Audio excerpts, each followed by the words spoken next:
کہاں بیٹھیں گے؟ پیچھے بیٹھیں. کیوں بھائی؟ یہی اگر جو ہے کہیں کوئی چیز تقسیم ہو رہی ہو تو وہاں پیچھے کھڑے ہو گئے، دنیا کی چیز سب سے آگے جگہ بنا کر کے بیٹھو گے. تو یہاں اللہ تعالیٰ کی نعمتیں تقسیم ہو رہی ہیں. ساتھیوں میں تو کہتا ہوں آپ کسی عام آدمی کے گھر میں جائیں، کم سے کم وہ شرماتے ہوئے آپ کو ایک گلاس پانی تو پوچھے گا نہیں پوچھے گا، ایک کپ چائے تو پوچھے گا نہیں پوچھے گا. اور آپ اللہ تعالیٰ کے گھر میں ہیں، اللہ تعالیٰ آپ کو نوازے گا نہیں؟ ایسے خالی ہاتھ چھوڑ دے گا آپ کو؟ نہیں نوازے گا آپ کو. ذرا سوچیں، اللہ کے گھر میں ہیں تو پیچھے کیوں بیٹھتے ہو؟ پہلی سب کس کے لیے ہے؟ وہاں آگے بڑھو جا کر کے. تو عرض کرنے کا مقصد یہ ہے کہ آپ صلی اللہ علیہ وسلم نے ارشاد فرمایا 3 آدمی آئے، ان میں کا ایک آدمی جگہ بناتے ہوئے آ کر کے آگے بیٹھ گیا اور دوسرا واپس چلا گیا. چلو یہ تو مولوی ملاؤں کی مسجد ہے، مجلس ہے، ہم تو ڈاکٹر صاحب ہیں، انجینئر ہیں، ہم تو ایسے ہیں، ان کے ساتھ بیٹھنے میں اس کو شرم آ رہی، واپس چلا گیا. تیسرا دیکھا کہ ارے مجھے تو کچھ کام ہے، تھوڑی دور واپس گیا، لیکن سوچا کہ ارے مولوی صاحب تقریر کر رہے ہیں، کیا کہیں گے ہمیں، کہ ارے آ جاؤ، واپس چلا گیا. اسے شرم آئی اور آ کر کے مجلس کے کنارے بیٹھ گیا. جیسے کچھ لوگ یہاں پر آتے ہیں نا، صرف ایک شیخ عبدالسلام کیا کہیں گے، ہاں بھائی کل تم آئے کیوں نہیں، کل ملاقات ہوگی تو کیا کہیں گے. تو یہ بھی ایک اچھی چیز ہے.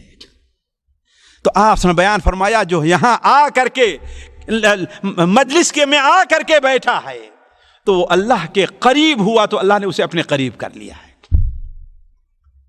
اور دوسرا جو چھوڑ کر کے چلا گیا ہے، اس نے اس مجلس سے اعراض کیا تو اللہ نے بھی اسے اعراض کر لیا، اللہ کو اس کی کوئی ضرورت نہیں.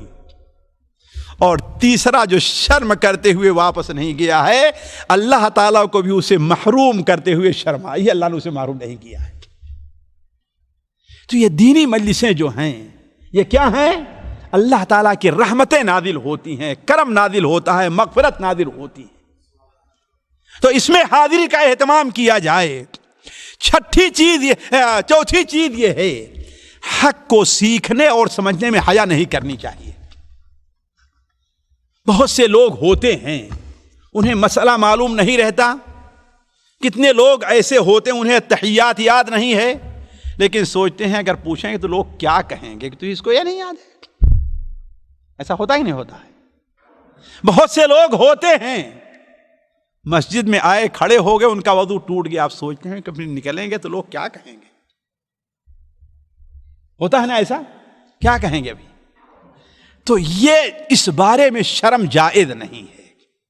قرآن مجید میں اللہ تعالیٰ فرماتا ہے ان اللہ لا یستحیی ان یضرب مثلا ما بعوضہ،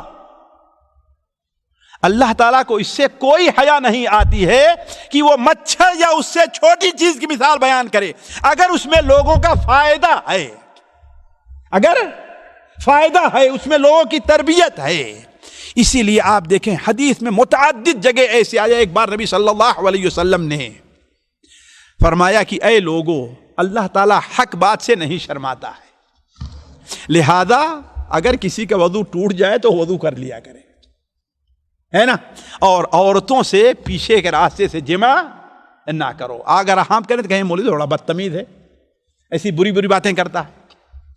نہیں، حق کو سیکھنے، دین کو سیکھنے اور اس کو سمجھنے میں حیا نہیں آنی چاہیے.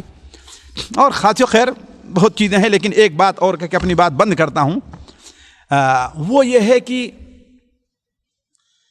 اسلام میں اگر کوئی آدمی حالت اسلام اور خیر میں بڑھاپے کو پہنچ جاتا ہے تو اس کی اسلام میں بڑی اہمیت حاصل ہے، اس کو اسلام میں بڑی اہمیت حاصل ہے. نبی کریم صلی اللہ علیہ وسلم کی حدیث ہے، آپ صلی اللہ علیہ وسلم بیان فرماتے ہیں کہ اے لوگو، تمہارے جو بال سفید ہو جائیں تو اسے اکھیڑو نہیں.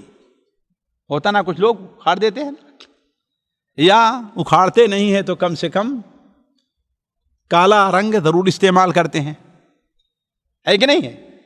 تو آپ نے کیا بیان فرمایا؟ اے لوگو، سن ابو داؤد میں روایت ہے کہ اے لوگو تم کالے بال اکھیڑو نہیں.